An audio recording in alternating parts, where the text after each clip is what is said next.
ಅದೇ ಒಂದು ಮಾರ್ಗ ಮೌನವಾಗಿ ನಮ್ಮ ಪಾಡಿಗೆ ನಾವು ಇರಬೇಕು ಅಂತ ಹೇಳಿ ತರೋದು ಬಿಟ್ಟರೆ ಬೇರೆ ಮಾರ್ಗ ಇಲ್ಲ. ಹೀಗಾಗಿ ನಮಗಿರುವಂಥ ಸ್ವಾತಂತ್ರ್ಯವನ್ನು ಬಳಸಿಕೊಂಡೇ ಸಂವಿಧಾನಕ್ಕೆ ವಿರೋಧವಾಗದಂತೆ ನಡೆದುಕೊಳ್ಳುವ ಒಂದು ವಾತಾವರಣವನ್ನು ಏನು ನಮ್ಮ ಭಾರತೀಯ ನ್ಯಾಯ ಸಂಹಿತೆ ದಂಡ ಸಂಹಿತೆ ತಗೊಂಡು ಬಂದಿದೆಯೋ ಅದಕ್ಕೆ ತಕ್ಕಂತೆ ನಡ್ಕೊಂಡಿದ್ರೆ ಸಿದ್ದರಾಮಯ್ಯನವ್ರಿಗೂ ಗೌರವ ಇತ್ತು. ಆದರೆ ದುರದೃಷ್ಟಕರ ಸಂಗತಿ ಹಾಗಾಗ್ತಾ ಇಲ್ಲ. ಇವರು ಹೊಸ ಕಾನೂನು ತರಲಿಕ್ಕೆ ಹೊರಟಿದ್ದಾರೆ. ಅದು ಇವರಿಗೆ ಮುಳುವಾಗುತ್ತೆ ಅನ್ನೋದು ಬಹುಶಃ ಕಾಲಕ್ರಮದಲ್ಲಿ ಇವರಿಗೆ ಗೊತ್ತಾಗುತ್ತೆ ಅಂತ ಅನ್ಸುತ್ತೆ. ಸರಿ, ಕಡೆ 2-3 ಪ್ರಶ್ನೆಗಳು. ಈಗ ನಿಜವಾಗ್ಲೂ ಕೂಡ ದ್ವೇಷವನ್ನ ಹರಡೋದನ್ನ ತಡೆಯೋಕೆ ಹಾಗೆ ಸಮಾಜದಲ್ಲಿ ಕೋಮು ಸೌಹಾರ್ದತೆಯನ್ನ ಕಾಪಾಡಲಿಕ್ಕೆ ಈಗಿರುವ ಕಾಂಗ್ರೆಸ್ ಸರ್ಕಾರ ಏನು ಮಾಡಬಹುದಾಗಿತ್ತು? ಒಂದು, ಕಾಂಗ್ರೆಸ್ ಸರ್ಕಾರವಾಗಿ ನಡ್ಕೊಂಡ್ರೆ ಸಾಕಾಗಿತ್ತು. ನನಗೆ ಹಿಂದೂ ಮತ್ತು ಮುಸಲ್ಮಾನರಲ್ಲಿ ಭೇದ ಇಲ್ಲ, ನಾನು ಇಬ್ಬರನ್ನೂ ಸಮಾನವಾಗಿ ಕಾಣ್ತೇನೆ ಅಂದರೆ ಸಾಕಾಗಿತ್ತು. PFI ಅವರನ್ನ ಯಾವ ಸಿದ್ದರಾಮಯ್ಯನವರು ಬಿಡಿಸಿದ್ರೋ ಅದೇ ಸಿದ್ದರಾಮಯ್ಯನವರು PFIನವ್ರನ್ನ ವಾಪಸ್ ಒಳಗೆ ಕಳಿಸ್ಬೇಕಿತ್ತು, ಅಥವಾ ಬಜರಂಗ ದಳದ ಬಗ್ಗೆ ದ್ವೇಷ ಕಾರೋದನ್ನು ನಿಲ್ಲಿಸಬೇಕಾಗಿತ್ತು. ನೀವು RSSನ ಕುರಿತಂತೆ ಅನವಶ್ಯಕವಾಗಿ ಈ ಥರದ ಗೊಂದಲ ಕ್ರಿಯೇಟ್ ಮಾಡಿಕೊಂಡು ಕಪಾಳಕ್ಕೆ ಬಾರಿಸ್ಕೊಳ್ಳೋ ಬದಲು ನೀವು RSSಗೆ ಗೌರವಯುತವಾದ ಅವಕಾಶ ಕೊಟ್ಟು 100 ವರ್ಷ ಆಗಿದೆ, ಒಂದು ಸಂಘಟನೆ ಸಮಾಜವನ್ನು ಇಷ್ಟು ಚೆನ್ನಾಗಿ ಕಟ್ಟಿದೆ, ಒಳ್ಳೇದಾಗ್ಲಿ, ನಾವು ನಿಮ್ಮ ಜೊತೆ ಇರ್ತೀವಿ, ಸಹಕಾರ ಬೇಕಿದ್ರೆ ಕೇಳಿ ಅಂತ ಅವ್ರು ಹೇಳಿದ್ರೆ ದೊಡ್ಡವರಾಗಿರ್ತಿದ್ರು ಸಿದ್ದರಾಮಯ್ಯನವರು. ಅಷ್ಟೇ ಅಲ್ಲದೆ ಸಿದ್ದರಾಮಯ್ಯನವರು ಯಾರ್ಯಾರು ಈ ಫೇಸ್ಬುಕ್ಗಳಲ್ಲಿ ಸೋಷಿಯಲ್ ಮೀಡಿಯಾಗಳಲ್ಲಿ ನಿರಂತರವಾಗಿ ಹಿಂದೂ ಧರ್ಮದ ಕುರಿತಂತೆ ಉಗುಳುತ್ತಾರೋ, ಕೆಟ್ಟ ಮಾತುಗಳನ್ನು ಆಡ್ತಾರೋ, ಅದು ಹಿಂದೂ ದೇವರುಗಳ ಕುರಿತಂತೆ ಇಲ್ಲಿರುವ ಜಾತಿಗಳ ಕುರಿತಂತೆ ಆಡ್ತಾರೋ ಅವರನ್ನು ಹುಡುಕಿ ಒಳಗೆ ಹಾಕುವಂಥ ಪ್ರಯತ್ನ ಆಗಬೇಕಿತ್ತು. ಸಿದ್ದರಾಮಯ್ಯನವರು ಸೋಷಿಯಲ್ ಮೀಡಿಯಾಗಳಲ್ಲಿ ಹಿಂದೂ ಹೆಸರುಗಳನ್ನು ಇಟ್ಕೊಂಡು ಹಿಂದೂ ಹೆಣ್ಮಕ್ಳನ್ನು ಚುಡಾಯಿಸುವಂಥ ಟ್ರೋಲ್ ಮಾಡುವಂಥ ಪ್ರಯತ್ನವನ್ನು ಯಾರು ಮಾಡ್ತಾರೋ ಅಂಥ ಅನ್ಯಮತೀಯರನ್ನು ಹುಡ್ಕೊಂಡು ಬಂದು ಅವ್ರಿಗೆ ಸರಿಯಾದ ಎಚ್ಚರಿಕೆ ಕೊಟ್ಟರೆ ಸಾಕಾಗಿತ್ತು. ಒಂದು ಥರ ಸಿದ್ದರಾಮಯ್ಯನವರು ನನಗೆ ಎಲ್ಲರೂ ಈಕ್ವಲ್ ಅಪ್ಪ ಅನ್ನೋ ಥರದ ಮಾತುಗಳನ್ನು ಹೇಳಿಬಿಟ್ಟಿದ್ದಿದ್ರೆ ಈ ನಾಡು ನಿಜಕ್ಕೂ ಸರ್ವಜನಾಂಗದ ಶಾಂತಿಯ ತೋಟವಾಗಿರ್ತಿತ್ತು. ಆದರೆ ಸಿದ್ದರಾಮಯ್ಯನವ್ರಿಗೆ ಅದು ಬೇಕಾಗಿಲ್ಲ, ಅವ್ರ ಸುತ್ತಲೂ ಇರೋ ಜನರಿಗೂ ಅದು ಬೇಕಾಗಿಲ್ಲ. ಅವ್ರಿಗೆ ಬೇಕಾಗಿರೋದು ಏನು ಅಂತಂದರೆ ಹಿಂದೂಗಳು ಏನು ಒಗ್ಗಟ್ಟಾಗಿ ನಿಲ್ತಾ ಇದ್ದಾರೆ ಅದನ್ನು ತಡೆಯೋದಕ್ಕೆ ಏನಾದರೂ ಮಾಡಬೇಕು. ಮತ್ತು ಹಿಂದುತ್ವದ ಈ ಸುನಾಮಿ ನರೇಂದ್ರ ಮೋದಿಯವರ ಕಾರಣಕ್ಕೋಸ್ಕರ ಏನು ರಾಜ್ಯಗಳನ್ನೇ ಆಪೋಷಣ ತೆಗೆದುಕೊಳ್ತಾ ಇದೆ, ಅದನ್ನು ಹೇಗಾದರೂ ತಡಿಲಿಕ್ಕೆ ಇಲ್ಲಿ ಮುಸಲ್ಮಾನರದೊಂದು ಭಯಂಕರವಾದ ತಡೆಗೋಡೆಯನ್ನು ನಿರ್ಮಾಣ ಮಾಡಬೇಕು ಅನ್ನೋ ಧಾವಂತಕ್ಕೆ ಬಿದ್ದು ಅವರು ಒಂದು ದೊಡ್ಡ ತಪ್ಪು ಹೆಜ್ಜೆಯನ್ನು ಇಡ್ತಾ ಇದ್ದಾರೆ ಅಂತ ನನಗನ್ಸುತ್ತೆ. ಬಜರಂಗ ದಳವನ್ನಾಗಲಿ RSSನಾಗಲಿ ನಮ್ಮ ರಾಜ್ಯದ ಲಿಮಿಟೇಷನ್ನಲ್ಲಿ ಬ್ಯಾನ್ ಮಾಡಲಿಕ್ಕೋ ಅಥವಾ ಚಟುವಟಿಕೆಗಳಿಗೆ ನಿಷೇಧ ಹೇರಲಿಕ್ಕೋ ಸರ್ಕಾರ ಪ್ರಯತ್ನ ಮಾಡಿದ್ರೆ ಯಶಸ್ವಿ ಆಗಬಹುದಾ ಅಂತ? ಡೆಫಿನೆಟ್ಲಿ ಸಾಧ್ಯ ಆಗೋದಿಲ್ಲ. ನನಗೆ ಭಾಳ ಆಸೆ ಇರೋದೇನು ಅಂತಂದರೆ ಸರ್ಕಾರ ಬಜರಂಗಗಳನ್ನು ಬ್ಯಾನ್ ಮಾಡಬೇಕು ಅಂತ. ನಿಮಗೆ ಗೊತ್ತಿರಲಿ, ಯಾವತ್ತು ಸರ್ಕಾರಗಳು ಬ್ಯಾನ್ ಮಾಡಬೇಕು ಅಂತ ಪ್ರಯತ್ನ ಪಡುತ್ತೋ ಆಗಲೇ ಹೆಚ್ಚು ಜನ ಆಯಾ ಸಂಘಟನೆಗಳಿಗೆ ಜಾಯ್ನ್ ಆಗೋದು. ಸ್ವಲ್ಪ ದಿನ ಕಷ್ಟ ಅನ್ನಿಸ್ಕೊಳ್ಳುತ್ತೆ, ಆದರೆ ಆ ವಿಗರ್ ಹೆಂಗೆ ತುಂಬುತ್ತೆ ತರುಣರಲ್ಲಿ ಅಂತಂದರೆ ನಾನು ಜಾಯ್ನ್ ಆಗ್ತೀನಿ, ಏನು ಮಾಡ್ತೀರೋ ನೋಡೇ ಬಿಡ್ತೀನಿ ಅಂತ ಹೇಳುವಂಥ ಒಂದು ವಿಗರ್ ಬರುತ್ತೆ. ನಿಮ್ಗೆ ಗೊತ್ತಿರಲಿ, ಚಿತ್ತಾಪುರದಲ್ಲಿ RSSನ ಪಥಸಂಚಲನ ಬ್ಯಾನ್ ಮಾಡಿದ ನಂತರ 350 ಜನ ಮಾತ್ರ ಇರಬೇಕು ಅಂತ ಹೇಳಿದ್ದಕ್ಕೆ ಪಥಸಂಚಲನ ಮಾಡಿದ 350 ಜನ. ನೋಡಿದೆ ಎಷ್ಟು ಜನ? ನೀವೇ ತೋರಿಸಿದ್ರಲ್ಲ ವಿಷುವಲ್ಗಳನ್ನು. ಎಷ್ಟು ಸಾವಿರಾರು ಮಂದಿ ಅಲ್ಲಿ ಬಂದು ಅದನ್ನು ನೋಡ್ಲಿಕ್ಕೆ ಅಂತ ನಿಂತರು. ಆಯ್ತಪ್ಪ, ಪಥಸಂಚಲನಕ್ಕೆ ಭಾಗವಹಿಸೋದಿಲ್ಲ, ನೋಡೋದಕ್ಕೆ ಬರಬಾರ್ದು ಅಂತ ಹೇಳಲಿಕ್ಕೆ ಯಾವ ಕೋರ್ಟ್ ಇದೆ? ನಾವು ಬಂದೇ ಬರ್ತೀವಿ ಅಂತ. ಯಾವ ಥರದ ಅವಮಾನ ಸರ್ಕಾರಕ್ಕೆ ಅಂತಂದರೆ ಅದು ಬಹಳ ಕೆಟ್ಟ ಅವಮಾನ. ಅಂದರೆ ಯಾವಾಗ ನಾನು ಆಗ್ಲಿಂದ ಹೇಳ್ತಿದ್ದೇನಲ್ಲ, ನಮ್ಮ ಕರೆಂಟನ್ನು ತಡೆಯೋದಕ್ಕೆ ಪ್ರಯತ್ನ ಮಾಡಿದರೆ ಶಕ್ತಿ ಜಾಸ್ತಿ ಆಗುತ್ತೆ ಅಂತ. ಸೊ ನಾನು ಮುಕ್ತವಾದ ಆಹ್ವಾನ ಕೊಡ್ತೀನಿ, ಬ್ಯಾನ್ ಮಾಡಿ ಬಜರಂಗ ದಳನ ಒಂದ್ಸಲ ಬ್ಯಾನ್ ಮಾಡಿ ನೋಡಿ. ನೀವು ಬ್ಯಾನ್ ಮಾಡಿದ ನಂತರ ಆ ಬಜರಂಗ ದಳದ ವೈಭವ ನೀವು ಅಂದುಕೊಂಡಿದ್ದಕ್ಕಿಂತ 1000 ಪಟ್ಟು ಜಾಸ್ತಿ ಆಗೋದನ್ನು ನೋಡಿ ನನಗೂ ಅನ್ಸುತ್ತೆ ತರುಣರು ಮೊಬೈಲಲ್ಲಿ ಕಳೆದೋಗ್ಬಿಟ್ಟಿದ್ದಾರೆ. ಸ್ವಲ್ಪ ನೀವು ಬ್ಯಾನ್ ಮಾಡಿದರೆ ಅವರಿಗೂ ಒಂದು ಚುರುಕು ಮುಟ್ಟುತ್ತೆ, ಮೊಬೈಲ್ ಬಿಟ್ಟು ಆಚೆಗೆ ಬರ್ತಾರೆ, ಮತ್ತೊಮ್ಮೆ ಬಜರಂಗ ದಳದಂಥ ಸಂಘಟನೆಗಳು ಸಕ್ಷಮಗೊಳ್ಳುತ್ತೆ, ಒಂದು ಹೊಸ ಅಲೆ ಮೂಡುತ್ತೆ ಅಂತ ನನಗನ್ಸುತ್ತೆ. ಅವ್ರು ಬ್ಯಾನ್ ಮಾಡಲಿ ಅಂತ ನಾನು ಕಾಯ್ತಾ ಇದ್ದೀನಿ. ಮಾಡಿದ ಮೇಲೆ ನಿಜವಾದ ಸಾಮರ್ಥ್ಯ ಏನು ಅಂತ ತೋರಿಸ್ತೀವಿ. ಕಡೆ ಪ್ರಶ್ನೆ, ಫ್ಯಾಕ್ಟ್ ಚೆಕ್ ಬಗ್ಗೆ ಬಹಳ ಆಸಕ್ತಿ ತೋರುವ ಸಚಿವರಿಗೆ ಈ ಮಸೂದೆ ಜಾರಿಗೆ ತರುವಲ್ಲಿ ಎಷ್ಟು ಇಂಟ್ರೆಸ್ಟ್ ಇದೆಯೋ ಪರ್ಸನಲಿ ಗೊತ್ತಿಲ್ಲ.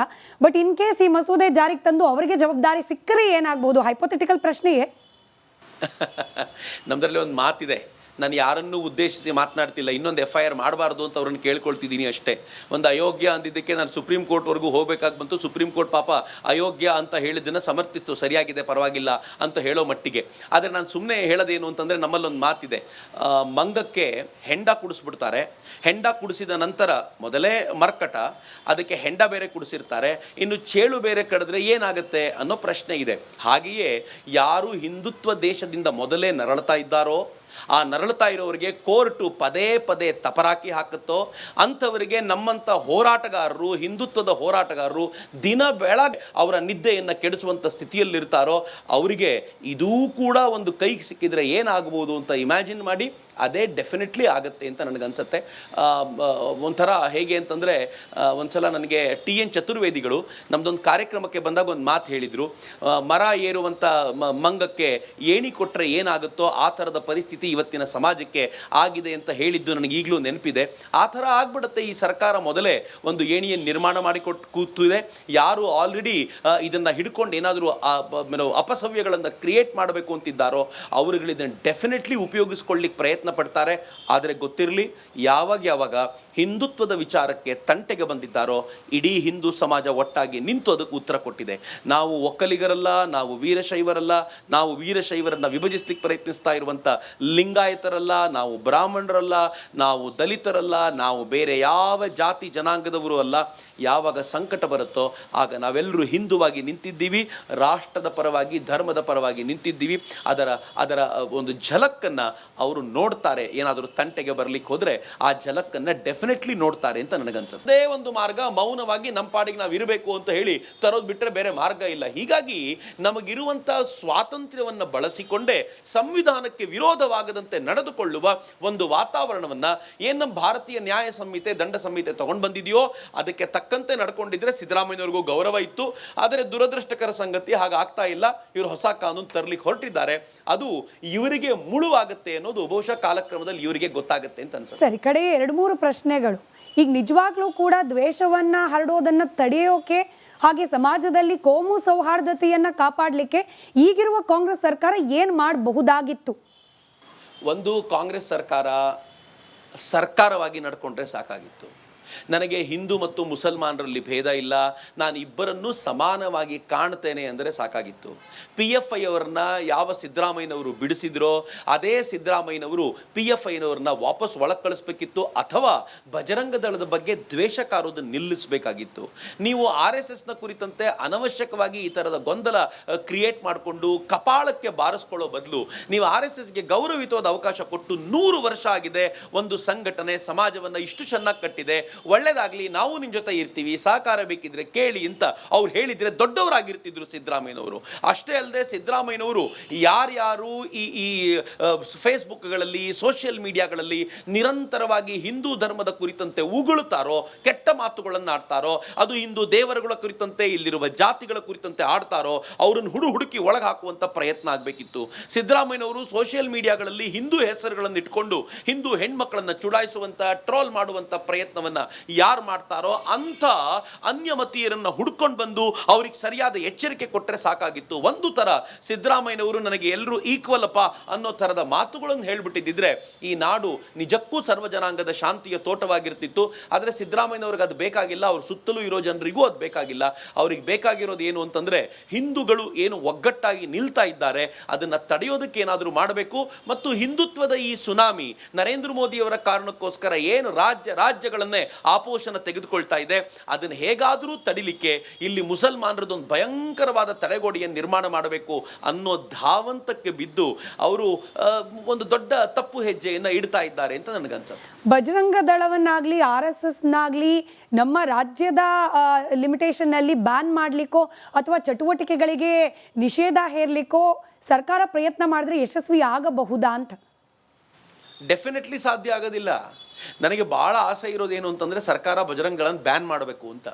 ನಿಮಗೆ ಗೊತ್ತಿರಲಿ, ಯಾವತ್ತು ಸರ್ಕಾರಗಳು ಬ್ಯಾನ್ ಮಾಡಬೇಕು ಅಂತ ಪ್ರಯತ್ನ ಪಡುತ್ತೋ ಆಗಲೇ ಹೆಚ್ಚು ಜನ ಆಯಾ ಸಂಘಟನೆಗಳಿಗೆ ಜಾಯ್ನ್ ಆಗೋದು. ಸ್ವಲ್ಪ ದಿನ ಕಷ್ಟ ಅನ್ನಿಸ್ಕೊಳ್ಳುತ್ತೆ, ಆದರೆ ಆ ವಿಗರ್ ಹೆಂಗೆ ತುಂಬುತ್ತೆ ತರುಣರಲ್ಲಿ ಅಂತಂದರೆ ನಾನು ಜಾಯ್ನ್ ಆಗ್ತೀನಿ, ಏನು ಮಾಡ್ತೀರೋ ನೋಡೇ ಬಿಡ್ತೀನಿ ಅಂತ ಹೇಳುವಂಥ ಒಂದು ವಿಗರ್ ಬರುತ್ತೆ. ನಿಮ್ಗೆ ಗೊತ್ತಿರಲಿ, ಚಿತ್ತಾಪುರದಲ್ಲಿ RSSನ ಪಥಸಂಚಲನ ಬ್ಯಾನ್ ಮಾಡಿದ ನಂತರ 350 ಜನ ಮಾತ್ರ ಇರಬೇಕು ಅಂತ ಹೇಳಿದ್ದಕ್ಕೆ ಪಥಸಂಚಲನ ಮಾಡಿದ 350 ಜನ. ನೋಡಿದೆ ಎಷ್ಟು ಜನ?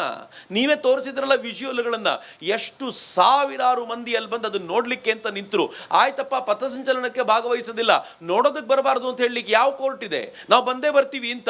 ಯಾವ ಥರದ ಅವಮಾನ ಸರ್ಕಾರಕ್ಕೆ ಅಂತಂದರೆ ಅದು ಬಹಳ ಕೆಟ್ಟ ಅವಮಾನ. ಅಂದರೆ ಯಾವಾಗ ನಾನು ಆಗ್ಲಿಂದ ಹೇಳ್ತಿದ್ದೇನಲ್ಲ, ನಮ್ಮ ಕರೆಂಟನ್ನು ತಡೆಯೋದಕ್ಕೆ ಪ್ರಯತ್ನ ಮಾಡಿದರೆ ಶಕ್ತಿ ಜಾಸ್ತಿ ಆಗುತ್ತೆ ಅಂತ. ಸೊ ನಾನು ಮುಕ್ತವಾದ ಆಹ್ವಾನ ಕೊಡ್ತೀನಿ, ಬ್ಯಾನ್ ಮಾಡಿ ಬಜರಂಗ ದಳನ. ಬಜರಂಗ ದಳನ ಒಂದ್ಸಲ ಬ್ಯಾನ್ ಮಾಡಿ ನೋಡಿ. ನೀವು ಬ್ಯಾನ್ ಮಾಡಿದ ನಂತರ ಆ ಬಜರಂಗ ದಳದ ವೈಭವ ನೀವು ಅಂದುಕೊಂಡಿದ್ದಕ್ಕಿಂತ 1000 ಪಟ್ಟು ಜಾಸ್ತಿ ಆಗೋದು ನೋಡಿ.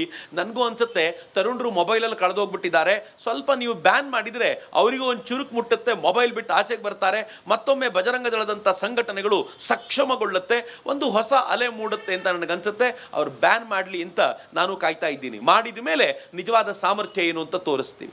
ಕಡೆ ಪ್ರಶ್ನೆ, ಈ ಫ್ಯಾಕ್ಟ್ ಚೆಕ್ ಬಗ್ಗೆ ಬಹಳ ಆಸಕ್ತಿ ತೋರುವ ಸಚಿವರಿಗೆ ಈ ಮಸೂದೆ ಜಾರಿಗೆ ತರುವಲ್ಲಿ ಎಷ್ಟು ಇಂಟ್ರೆಸ್ಟ್ ಇದೆಯೋ ಪರ್ಸನಲಿ ಗೊತ್ತಿಲ್ಲ. ಬಟ್ ಇನ್ ಕೇಸ್ ಈ ಮಸೂದೆ ಜಾರಿಗೆ ತಂದು ಅವರಿಗೆ ಜವಾಬ್ದಾರಿ ಸಿಕ್ಕರೆ ಏನಾಗ್ಬೋದು? ಹೈಪೋಥೆಟಿಕಲ್ ಪ್ರಶ್ನೆಯೇ. ನಮ್ಮದ್ರಲ್ಲಿ ಒಂದು ಮಾತಿದೆ, ನಾನು ಯಾರನ್ನೂ ಉದ್ದೇಶಿಸಿ ಮಾತನಾಡ್ತಿಲ್ಲ, ಇನ್ನೊಂದು FIR ಮಾಡಬಾರ್ದು ಅಂತ ಅವ್ರನ್ನ ಕೇಳ್ಕೊಳ್ತಿದ್ದೀನಿ ಅಷ್ಟೇ. ಒಂದು ಅಯೋಗ್ಯ ಅಂದಿದ್ದಕ್ಕೆ ನಾನು ಸುಪ್ರೀಂ ಕೋರ್ಟ್ವರೆಗೂ ಹೋಗಬೇಕಾಗಿ ಬಂತು. ಸುಪ್ರೀಂ ಕೋರ್ಟ್ ಪಾಪ ಅಯೋಗ್ಯ ಅಂತ ಹೇಳಿದ್ದನ್ನು ಸಮರ್ಥಿಸ್ತು, ಸರಿಯಾಗಿದೆ ಪರವಾಗಿಲ್ಲ ಅಂತ ಹೇಳೋ ಮಟ್ಟಿಗೆ. ಆದರೆ ನಾನು ಸುಮ್ಮನೆ ಹೇಳೋದೇನು ಅಂತಂದರೆ, ನಮ್ಮಲ್ಲೊಂದು ಮಾತಿದೆ, ಮಂಗಕ್ಕೆ ಹೆಂಡ ಕುಡಿಸ್ಬಿಡ್ತಾರೆ, ಹೆಂಡ ಕುಡಿಸಿದ ನಂತರ ಮೊದಲೇ ಮರ್ಕಟ, ಅದಕ್ಕೆ ಹೆಂಡ ಬೇರೆ ಕುಡಿಸಿರ್ತಾರೆ, ಇನ್ನು ಚೇಳು ಬೇರೆ ಕಡಿದ್ರೆ ಏನಾಗುತ್ತೆ ಅನ್ನೋ ಪ್ರಶ್ನೆ ಇದೆ. ಹಾಗೆಯೇ ಯಾರು ಹಿಂದುತ್ವ ದೇಶದಿಂದ ಮೊದಲೇ ನರಳ್ತಾ ಇದ್ದಾರೋ, ಆ ನರಳುತ್ತಾ ಇರೋರಿಗೆ ಕೋರ್ಟು ಪದೇ ಪದೇ ತಪರಾಕಿ ಹಾಕುತ್ತೋ, ಅಂಥವರಿಗೆ ನಮ್ಮಂಥ ಹೋರಾಟಗಾರರು, ಹಿಂದುತ್ವದ ಹೋರಾಟಗಾರರು ದಿನ ಬೆಳಗ್ಗೆ ಅವರ ನಿದ್ದೆಯನ್ನು ಕೆಡಿಸುವಂಥ ಸ್ಥಿತಿಯಲ್ಲಿರ್ತಾರೋ ಅವರಿಗೆ ಇದೂ ಕೂಡ ಒಂದು ಕೈಗೆ ಸಿಕ್ಕಿದರೆ ಏನಾಗ್ಬೋದು ಅಂತ ಇಮ್ಯಾಜಿನ್ ಮಾಡಿ. ಅದೇ ಡೆಫಿನೆಟ್ಲಿ ಆಗುತ್ತೆ ಅಂತ ನನಗನ್ಸುತ್ತೆ. ಒಂಥರ ಹೇಗೆ ಅಂತಂದರೆ, ಒಂದ್ಸಲ ನನಗೆ TN ಚತುರ್ವೇದಿಗಳು ನಮ್ಮದೊಂದು ಕಾರ್ಯಕ್ರಮಕ್ಕೆ ಬಂದಾಗ ಒಂದು ಮಾತು ಹೇಳಿದರು, ಮರ ಏರುವಂಥ ಮಂಗಕ್ಕೆ ಏಣಿ ಕೊಟ್ಟರೆ ಏನಾಗುತ್ತೋ ಆ ಥರದ ಪರಿಸ್ಥಿತಿ ಇವತ್ತಿನ ಸಮಾಜಕ್ಕೆ ಆಗಿದೆ ಅಂತ ಹೇಳಿದ್ದು ನನಗೆ ಈಗಲೂ ನೆನಪಿದೆ. ಆ ಥರ ಆಗ್ಬಿಡುತ್ತೆ. ಈ ಸರ್ಕಾರ ಮೊದಲೇ ಒಂದು ಏಣಿಯನ್ನು ನಿರ್ಮಾಣ ಮಾಡಿಕೊಟ್ಟು ಕೂತಿದೆ. ಯಾರು ಆಲ್ರೆಡಿ ಇದನ್ನು ಹಿಡ್ಕೊಂಡು ಏನಾದರೂ ಅಪಸವ್ಯಗಳನ್ನು ಕ್ರಿಯೇಟ್ ಮಾಡಬೇಕು ಅಂತಿದ್ದಾರೋ ಅವರುಗಳು ಇದನ್ನು ಡೆಫಿನೆಟ್ಲಿ ಉಪಯೋಗಿಸ್ಕೊಳ್ಳಿಕ್ಕೆ ಪ್ರಯತ್ನ ಪಡ್ತಾರೆ. ಆದರೆ ಗೊತ್ತಿರಲಿ, ಯಾವಾಗ ಹಿಂದುತ್ವದ ವಿಚಾರಕ್ಕೆ ತಂಟೆಗೆ ಬಂದಿದ್ದಾರೋ ಇಡೀ ಹಿಂದೂ ಸಮಾಜ ಒಟ್ಟಾಗಿ ನಿಂತು ಅದಕ್ಕೆ ಉತ್ತರ ಕೊಟ್ಟಿದೆ. ನಾವು ಒಕ್ಕಲಿಗರಲ್ಲ, ನಾವು ವೀರಶೈವರಲ್ಲ, ನಾವು ವೀರಶೈವರನ್ನು ವಿಭಜಿಸ್ಲಿಕ್ಕೆ ಪ್ರಯತ್ನಿಸ್ತಾ ಇರುವಂಥ ಲಿಂಗಾಯತರಲ್ಲ, ನಾವು ಬ್ರಾಹ್ಮಣರಲ್ಲ, ನಾವು ದಲಿತರಲ್ಲ, ನಾವು ಬೇರೆ ಯಾವ ಜಾತಿ ಜನಾಂಗದವರು ಅಲ್ಲ.